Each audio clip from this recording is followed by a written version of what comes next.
Hi, hello, my name is Gomer Joseph. I hope you've all been having a great day so far, and I hope that you all enjoyed your Easter weekend. Welcome back to another True Crime Tuesdays video. If you are new, I welcome you. Today, I'll be discussing a requested case of the tragic case of Crystal Jackson and Britney Cosby.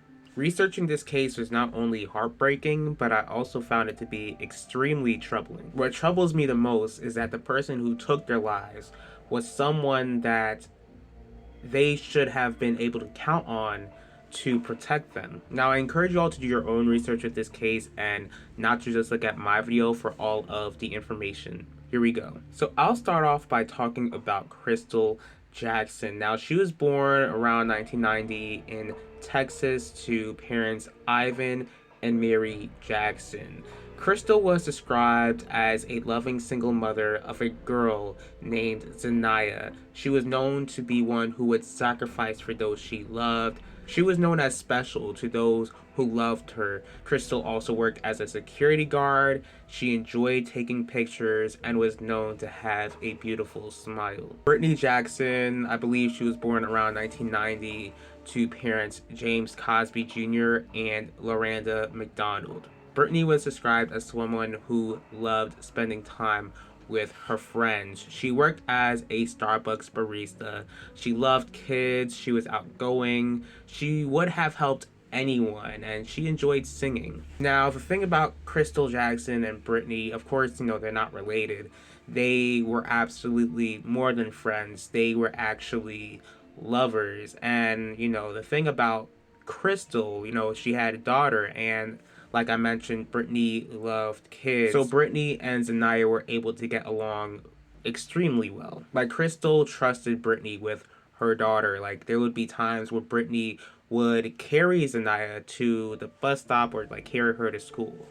Crystal and Britney would eventually move in together, and they did live with Britney's paternal great-grandmother. Now, as for Crystal's family life, her father Ivan was a reverend, and he was definitely not supportive of his daughter's relationship with Britney. Now, I'm gonna go ahead and start off by saying that I am a born again Christian, so I will definitely go ahead and share my thoughts later on in this video. So on March of 2014, Crystal and Britney were able to save up to buy a new car, but it was an SUV to be specific. And these two had plans of getting their own apartment, and they wanted to go ahead and show this new car to Crystal's parents. Now, as they were showing off the car to Crystal's parents, when the two women left, Crystal's parents did not expect that they would never see either of them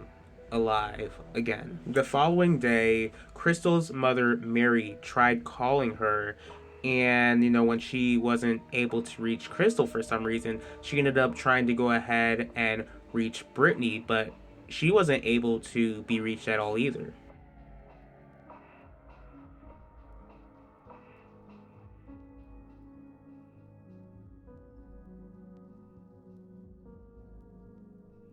Mary also worked at the school where her 5-year-old granddaughter Zanaya went to school at, and she found out that Zanaya wasn't attending school that day.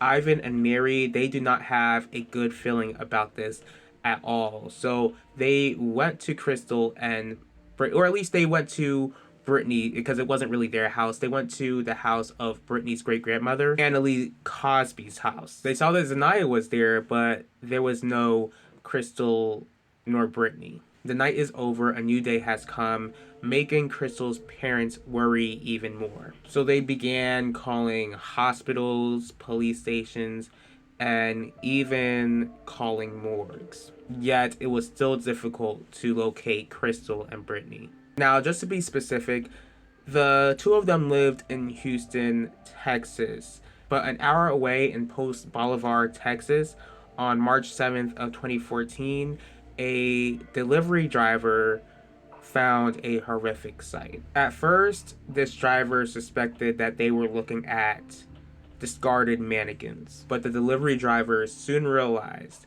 that they were not looking at mannequins. but looking at lifeless human bodies near a dumpster. Immediately, the police were notified. Now, when the police did arrive and, examine like the bodies, they discovered that these two bodies were shot at and beaten. Eventually, the bodies were identified, and all of their loved ones seemed to have been devastated by this sudden tragic loss. Keep that one word, seemed, okay? All of them seemed to have been devastated by this tragic loss, and I'll go ahead and explain this later on. What I found to be extremely disheartening is that Britney's mom found out that her child was gone from like a Facebook post. Like that honestly like broke my heart, because like nobody even wanted to go ahead and call her to go ahead and let her know that her daughter had lost her life. Of course, sadly, since these two had lost their lives, they needed to be buried. So, of course, there was going to go ahead and be a funeral. But the tragic thing about it is that the funerals were held separately at the same day, at the same time. And this is due largely because of Crystal's father, Ivan. Now, here are the thoughts that I have that would probably go ahead and get me canceled. And I just want to go ahead and get this, out of my chest and everything. Let me just go ahead and say this now. Dialogue is always welcomed on my channel. But if I see any comments of disrespect or calling me out of my name or calling other people out of their names, then you will be blocked. And again, YouTube still has a dislike button there. It's there for a reason. You don't even have to watch the rest of this video, and you can feel free to unsubscribe. Once again, I am a born-again Christian. So because I am a born-again Christian, I follow what the Bible teaches about marriage and the sort of relationships that are right in God's eyes. Because I do my best to follow what the Bible says, I do not agree with homosexual relationships, just like I do not believe in premarital sex, and just like I don't believe in polygamy. Yet, Crystal and Britney were still human beings who deserved respect. They were image bearers of God. So I cannot say that I agree with what Crystal's father did when it came to the funerals. If he wanted Crystal and Britney to have funerals on separate days, then whatever. But you had people who loved both of these women, and it was definitely not right for him to make that decision, to make people choose or be forced to choose which funeral to go to that day. But from what I gathered, from what he says, this is a decision that he does regret to this day. Now back to where I was before I went on my soapbox. So later on, Britney's wallet was found on this dirt road by someone who was walking their dog. And I always give props to great citizens. Now, the investigators assumed that where the wallet was found was the place that was most likely intended to be the initial dumping spot for Britney and Crystal's bodies. When the police spoke with Britney's dad, James, he told them that the two women left the morning that they disappeared. But the police weren't really able to figure out why the two women would leave without Crystal's daughter, Zanaya. Of course, the police were also keeping an eye on Crystal's father, Ivan, since he was against Crystal and Britney's relationship. Yet, Ivan is absolutely adamant that though he and Crystal had disagreements about her sexuality and about her relationship, he was absolutely adamant that he would never harm his daughter ever.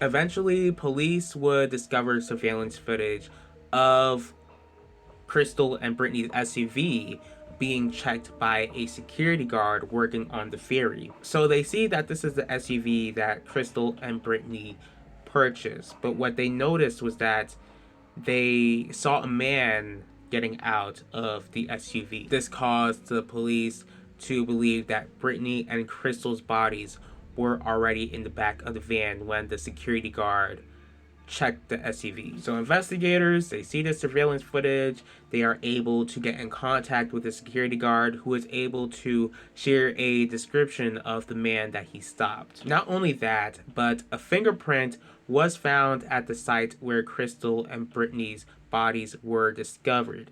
Now, of course, the police analyzed the fingerprint, and the fingerprint belongs to none other than James Cosby, who is Britney Cosby's own father. So the police, they have this very important piece of evidence, so they are able to obtain a search warrant for the house that James was staying in.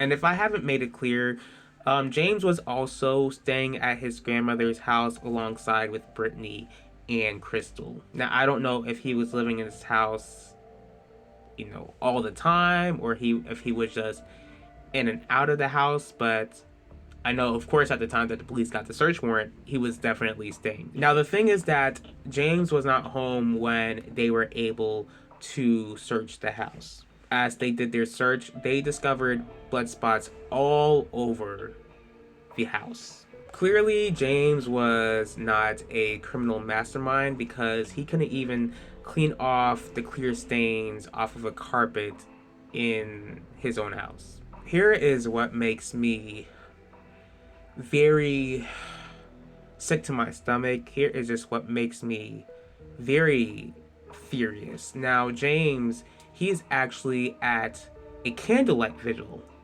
for Britney and Crystal, blocks away from the house where the police are searching. Not only is he at the vigil for his daughter Britney and her girlfriend Crystal, but he is making everyone think that he is grieving alongside with them. Worst of all, he is in front of these news cameras pleading the public for help, to help them track down who took his daughter's life and who took Crystal's life, knowing good and well exactly who was responsible for taking the lives of those two women. So the police have all the evidence that they need to bring him in for questioning, so that he could give a clearer picture on what happened the day that Crystal and Britney lost their lives.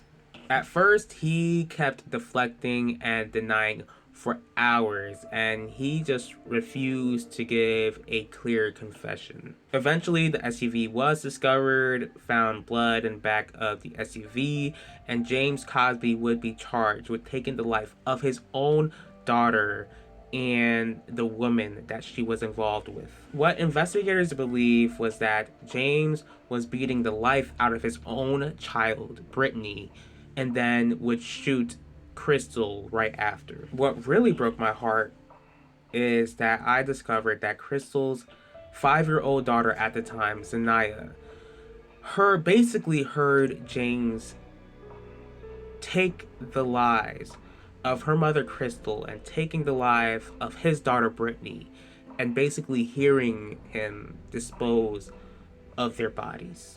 Now, as for James Cosby, from what I gathered, he also wasn't here for Crystal and Britney being together, but I really don't know where he has any room for judgment, because clearly James Cosby is no saint. He was actually in and out of prison throughout Britney's entire life, even failing to register as a sex offender because he was convicted of doing very nasty deeds to someone else. So, like, you're not okay with, I mean, not that I'm agreeing with it, but like, here you are, you're basically judging your daughter, but yet you're doing all this foul stuff yourself. Police believe that the motive James had for taking the life of his own daughter and her girlfriend Crystal was that he was jealous of Britney, seeing how well she was doing, while he, on the other hand, was the absolute definition of a scrub. What family members believe was the motive was that James truly hated the fact that his daughter Britney was a homosexual and didn't like the fact that she was with Crystal. Now, you guys already heard my thoughts about, what I believe about homosexuality, but not accepting or agreeing with it gives you no excuse to take someone else's life, especially the life of your child who you are supposed to protect. Like, as for you to be in and out of your child's life because you are doing nefarious deeds, it just boggles my mind that you even have the audacity to take your child's life when your job was to love and protect your child. Like, again, like, you haven't been a constant figure in your daughter's life. So when you heard that she was in a relationship with Crystal and you didn't approve of it, or you get jealous of your own daughter, like, my thing is, like, why didn't you just stay away? Like, obviously it just would have been better for him to just disown her, than to at least it would have been better for him to disown her than to take their lives while they were trying to go ahead and move forward with their lives. But thankfully, James was convicted and sentenced to life in prison where he belongs. It's been over 9 years since Crystal and Britney had their lives taken away from them so brutally. Again, it's a shame that whatever problems James had with them, he decided to take someone's mother away from them. He decided to take his own daughter's life, taking away Britney away from her own mother. He took away someone's friend, and he took away someone's sister. What he did hurt so many people, and of course he is paying for that for the rest of his life. But he still has to keep in mind that one day he'll have to stand before the Lord to basically be judged for what he has done. My prayers truly do go out to Britney and Crystal's loved ones. I do pray that God would comfort them as they are still mourning the loss of these two, and I do pray that they would seek God. I thank you all for taking the time in your day to watch this video. If you did like this video, please feel free to hit the like button. If you have any thoughts on this case at all, please leave your thoughts in the comment section below. If you'd like to see more videos from me, please feel free to subscribe and click the bell to be notified about the next video. If there is a certain true crime case that you'd like me to cover, go ahead and let me know. I will see y'all for next True Crime Tuesdays, and I will talk to y'all later.